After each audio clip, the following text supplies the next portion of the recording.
Alright guys, welcome back to the Project 383 C30 dually. And I got out here this morning and painted these brackets. Too bad, I think I won't even be able to see this little brace I put in here once I get the air conditioning compressor on. It feels pretty damn sturdy, to tell you the truth. I don't believe it's going nowhere. And of course I got the power steering pump mounted, belt on it, so now I'm ready to mount the AC compressor, and then I'll put the belt back on the alternator, hook up the upper radiator hose and fill it full of coolant, and prime the carb, hook up the battery, and we'll see if it'll crank. Well guys, I was hoping to be able to swap and put this new compressor on, but I either ordered the wrong compressor or they sent me the wrong compressor. I'm pretty sure I ordered the other compressor. The problem is this switch. This is a 12 o'clock switch compressor, where mine, the old one, is a 9 o'clock switch compressor. And I knew it was a 9 o'clock, so I'm pretty sure I ordered a 9 o'clock. We'll have to go back and check. And another thing is, this is a newer model compressor. It's got the serpentine belt set up where mine's a V-groove, so this wouldn't have worked if it was a 9 o'clock compressor. I'd had to swap out the whole damn clutch thing on it, so that wouldn't have worked.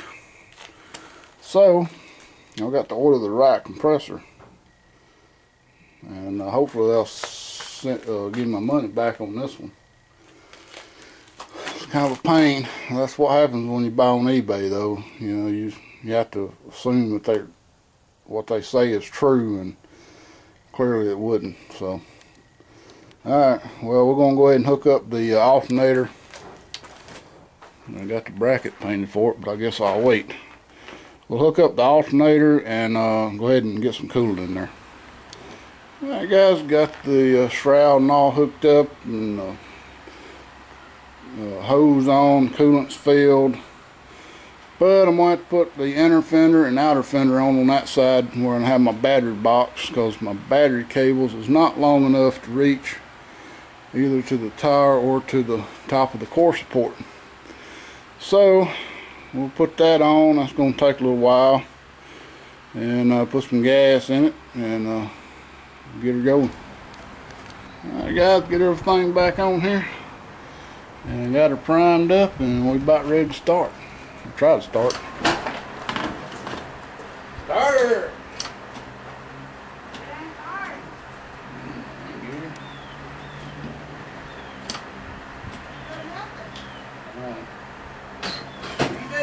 Let's see. Let's see why we ain't starting. Well, I've got a few issues, and I'm not sure exactly what it is, but with the key to the on, to the start, nothing happening. So I got my battery charger hooked up. I was showing about 12.5 volts, which should be enough to at least click the solenoid. I did plug it into, I won't be able to see. This wire going to the solenoid is a purple wire. It comes over to right here. It's 3 purple 6. It's in the number 3 slot, which would be where I've got this pin right here.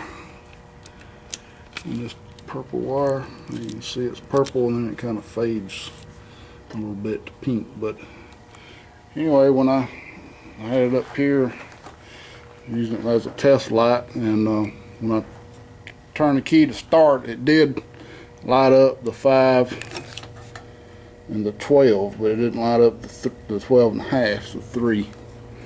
So I'm hoping it is just the battery's weak, which it is. A 3-year-old never starts, so it's probably about time for it to go out.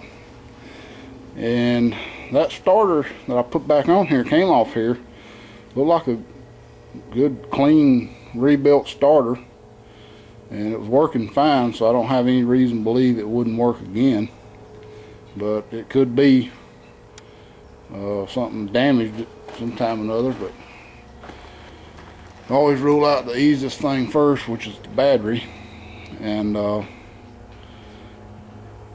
we'll probably let it charge. I don't know if I'm going to try to get it running today or just wait and let it charge over. Excuse me. Just wait and let it charge overnight. Because if I have to take that starter off, I just don't feel like it today. I'm tired. I've been in under this truck today 2 or 3 times. Yesterday I spent a lot of time under it, and I just don't really feel like it today getting out there and taking that damn starter off, because it's just a pain. So I'm gonna wait, let it charge overnight, and try it again tomorrow. If that don't work, then I'm gonna have to go down and get somebody to help me and make sure it's getting voltage at the solenoid.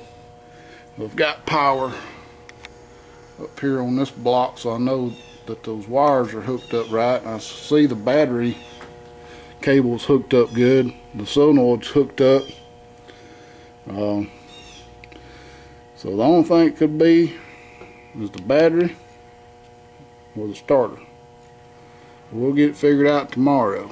So thanks for watching, and sorry I didn't get started. It's kind of a disappointing day, but one good thing is, and I'll give you a free tip if you take these panels off. Now I may have already said it before. This is the first time I've done this, but I marked on all these where they went. This went left hand top. You got basically a top, door, and a bottom. And I'm telling you what, that makes it go together a whole lot easier. Them things just bolted right in, no alignment issues whatsoever. And yep, pretty quick. The only issue was getting it around this bumper first before I stuck it in behind the door. By myself, I probably ended up scratched it up a little bit, but can't really tell. It's so dirty. That dent is already there. But yep. So until then, guys, thanks for watching, and please rate and comment. And if you got any suggestions of what it could be, let me know. Alright guys, well I just got done shooting that last little section, and I'm looking at this thing. It's already saying it's 100% charged. So I'm gonna try it again, see what it does.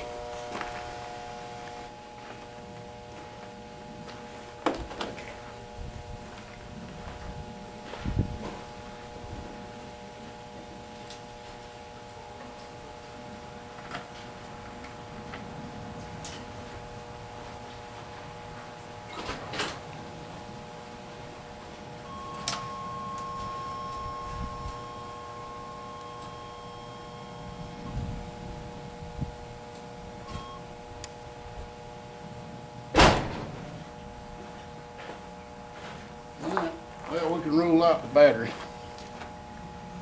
Unfortunately, that means it's in the wiring or it's in the starter.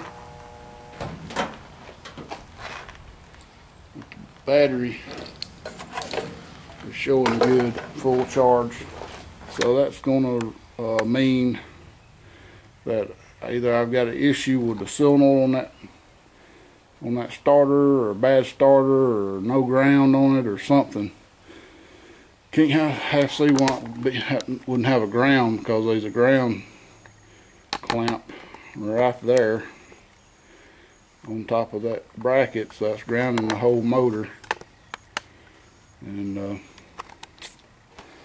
is one of them things. There's always issues when you put something back together, even though I really didn't do a whole lot. But that orange wire is the kick down solenoid, so I will have to figure out how I'm gonna get that back on there, because I put it together before I put my cruise back on there. It wouldn't have been no issue, but I done got the cruise module set up there, and that's gonna be fun to get to now. I guess I'll end up doing either running a new wire or taking that one off or something. But we'll do something, because I got to have passing gear. So Yeah, it looks like tomorrow I'm going to be looking at this starter. It is Friday evening at 2:55 p.m. and I've been out here since about 10 o'clock this morning. And I'm tired and ready to go to the house, so stay tuned for tomorrow. We'll try to get this starter issue situated and go from there.